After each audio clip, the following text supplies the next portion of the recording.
sunshine on the water. Oh.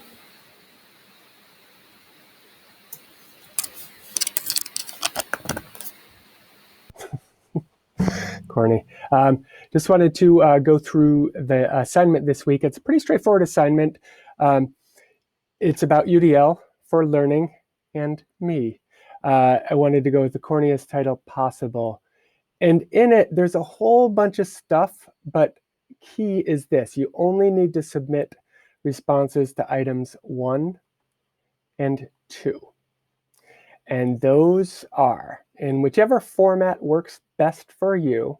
Seriously, feel free to upload an audio from your phone, which is prettily, and you can easily record straight from Canvas.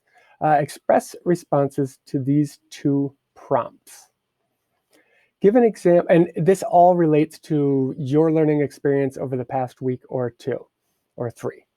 Give an example in which either the engagement of the work, the way in which the work was represented to you, or the way that you were able to express your thinking and learning supported your learning well.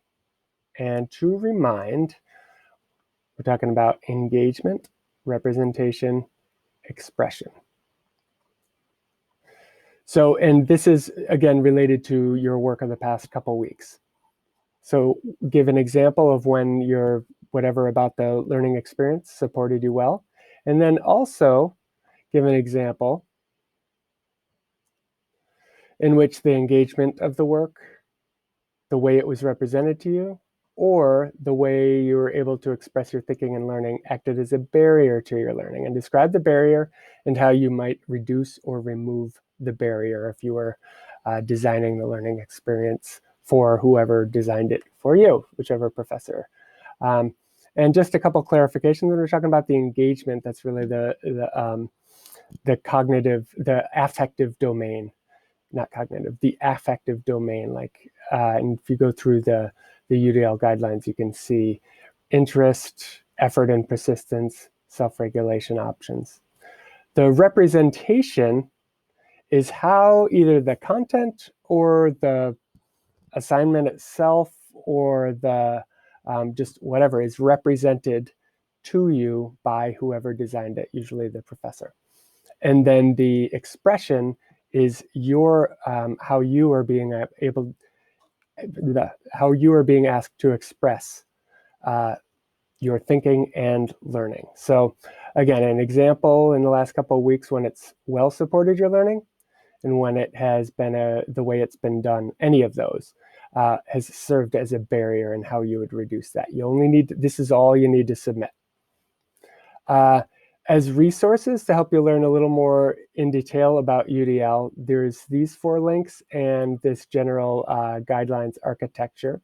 And you can just poke around those at your leisure if you want.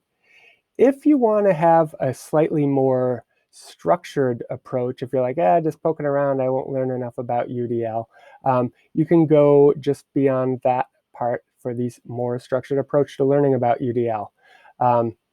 I'm not sure what that is. That'll change.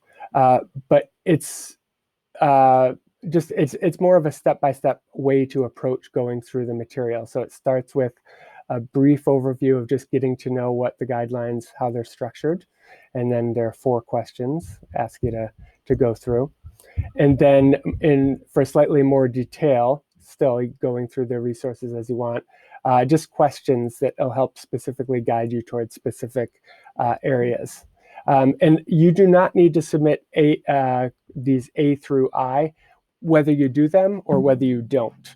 You don't need to submit any responses to those. All you need to submit is responses to numbers 1 and 2 under assignment details. I hope this is helpful.